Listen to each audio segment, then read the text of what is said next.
बिस्मिल्लाहिर्रहमानिर्रहीम अस्सलाम वालेकुम। अमेरिका में प्रेसिडेंट का इंतखाब किस तरह किया जाता है, इसको आज हम समझेंगे। इसके साथ इलेक्टोरल कॉलेज को और प्रेसिडेंशियल इलेक्शन ये डायरेक्ट है या इनडायरेक्ट है, इसको भी हम इसी लेक्चर में समझने की कोशिश करेंगे। अमेरिका में दो मेन पार्टीज हैं, एक का नाम है डेमोक्रेटिक और दूसरे का नाम है रिपब्लिकन।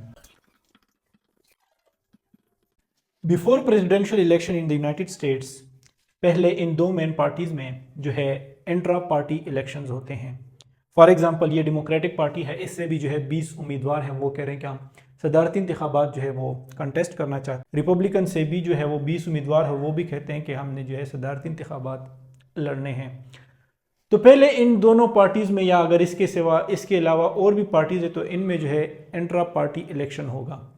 तो उससे जो है एक बंदा डेमोक्रेटिक से नॉमिनेट होगा, इसी तरह एक बंदा जो है वो रिपब्लिकन से नॉमिनेट होगा। इस तरह दुनिया से तक एक पार्टी से जो है वो 20-20 बंदे खड़े हों, तो एक बंदे ने जो है वो सदारती इंतखाबात के लिए जो है खड़ा होना है।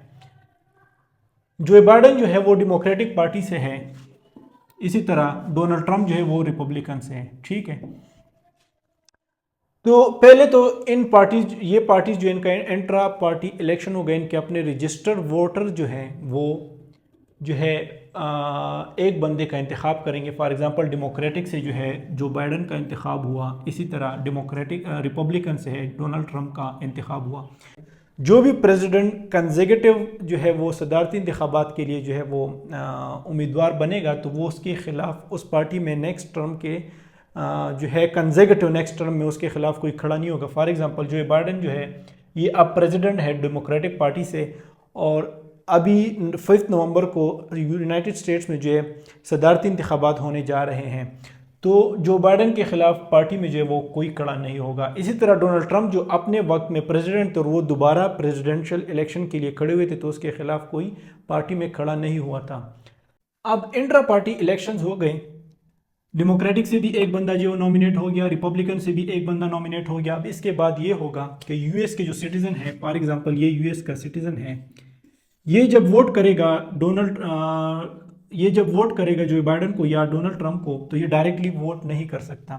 ये वोट करेगा इलेक्टोरल कॉलेज को, और इलेक्टोरल कॉलेज जो है ये फिर वोट करेगा प्रेसिडेंट को। इलेक्टोरल कॉलेज क्या है? ये लोग है, सिंपल हर पार्टी के लोग होंगे। यूएस का जो सिटीजन है वो इन लोगों को जो है वोट देंगे, और ये जो है ये फिर प्रेसिडेंट को वोट देंगे। ठीक है, कहने में ये इनडायरेक्ट इलेक्शन है, क्यों? यूएस का जो सिटीजन है वो डायरेक्टली प्रेसिडेंट को तो वोट नहीं कर रहा।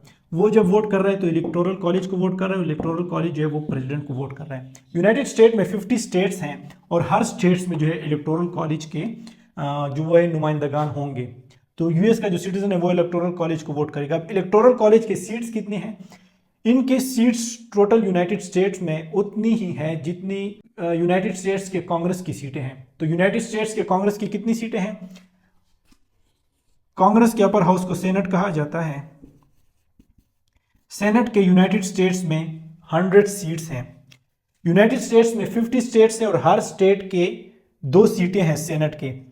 तो चाहे स्टेट छोटा हो या बड़ा हो, इसके 100 सीट्स हैं टोटल यूनाइटेड स्टेट्स में। इसी तरह हाउस ऑफ रिप्रेजेंटेटिव के 435 सीट्स हैं। इसको जो है कांग्रेस कहा जाता है। पाकिस्तान में हम इसे पार्लियामेंट कहते हैं। पाकिस्तान में पार्लियामेंट के अपर हाउस को सेनेट कहा जाता है। यूएस में भी इसको सेनेट कहा जाता है। पाकिस्तान में पार्लियामेंट के लोअर हाउस को नेशनल असेंबली कहा जाता है, जबकि यूनाइटेड स्टेट्स में कांग्रेस के लोअर हाउस को हाउस ऑफ रिप्रेजेंटेटिव कहा जाता है। तो इलेक्टोरल कॉलेज के यूनाइटेड स्टेट्स में इतनी ही सीट्स होंगे जितनी सीट्स यूनाइटेड स्टेट्स में कांग्रेस के हैं।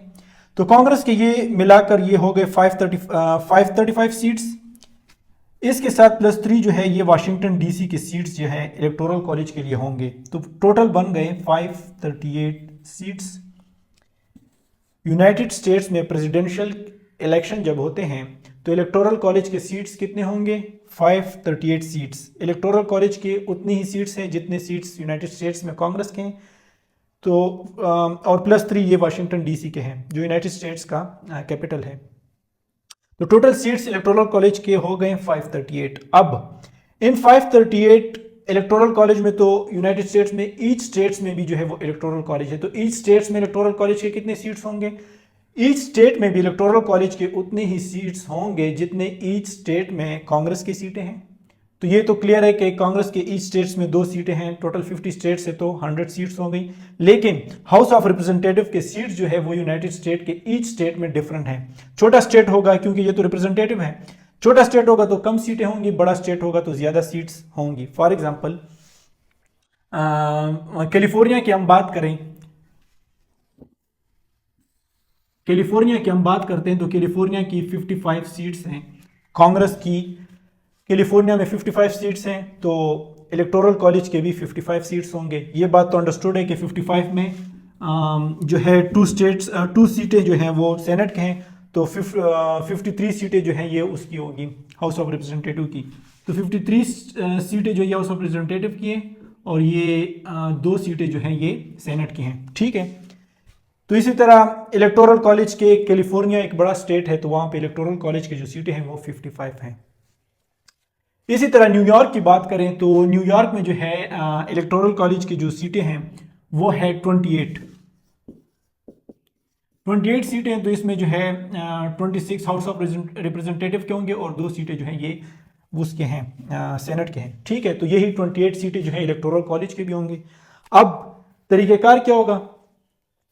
तरीक़ेकार यूं होगा, फॉर एग्जांपल इलेक्शन के दिन जो है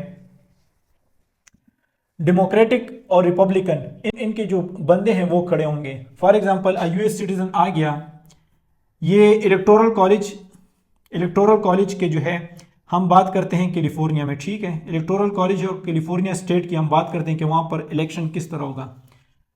तो यहां पर ये डेमोक्रेटिक पार्टी का लिस्ट होगा और इधर ये रिपब्लिकन पार्टी का लिस्ट होगा। इलेक्शन डे है, प्रेसिडेंशियल इलेक्शन डे है, यूएस सिटीजन आ गया और वोट कास्ट करना चाहता है, ठीक है। यूएस सिटीजन आ गया, ये इलेक्टोरल कॉलेज को कैलिफोर्निया में किस तरह वोट कास्ट करेगा? कैलिफोर्निया है, ये 55 सीटें जो हैं इलेक्टोरल कॉलेज के कैलिफोर्निया में होंगे, 55 सीटें इधर भी हैं, ठीक है। रिपब्लिकन की भी जो है वो 55 सीटें हैं और 55 सीटें जो हैं ये डेमोक्रेटिक पार्टी के भी हैं। अब यूएस सिटीजन आ गया, इलेक्टोरल कॉलेज को वोट करना चाहता है और है कैलिफोर्निया का, तो किस तरह वोट करेगा? यूएस सिटीजन को एक लिस्ट दिया जाएगा जिस पर 55 बंदों के नाम होंगे और ये 55 बंदे जो हैं डेमोक्रेटिक पार्टी है तो ये डेमोक्रेटिक पार्टी के होंगे।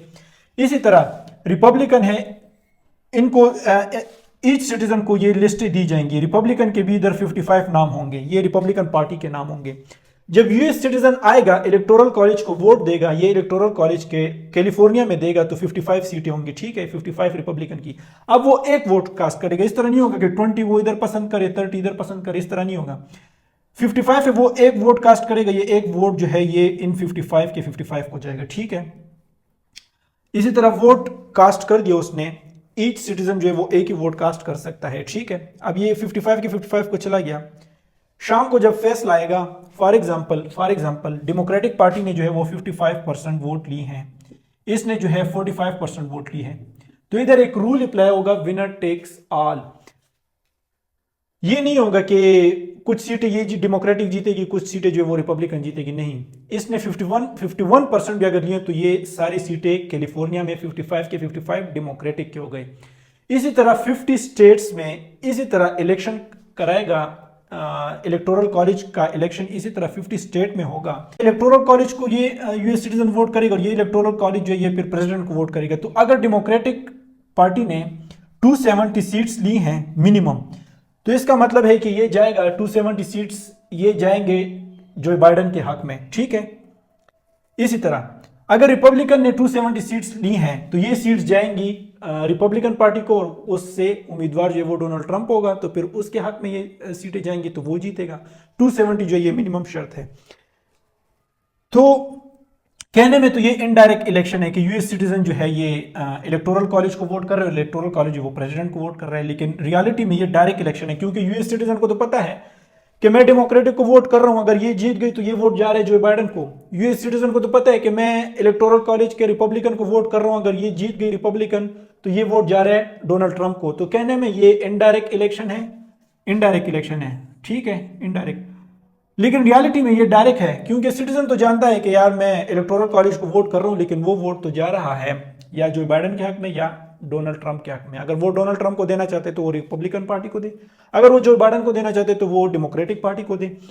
इसी तरह और ईच जो है वो ईच पार्टी जो है उसका उम्मीदवार जो है ये मस्ट है कि वो जो है 270 सीट्स मिनिमम ले। अब ये जो उम्मीदवार उन्होंने खड़े किए हैं, कैलिफोर्निया में जो है 55 हो गए हैं, तो न्यूयॉर्क में जो 28 हैं, इसी तरह हर स्टेट में इन्होंने उम्मीदवार खड़े किए। इनका क्या होगा? तो ये इलेक्शन खत्म होने के बाद ये सीधा घर जाएंगे।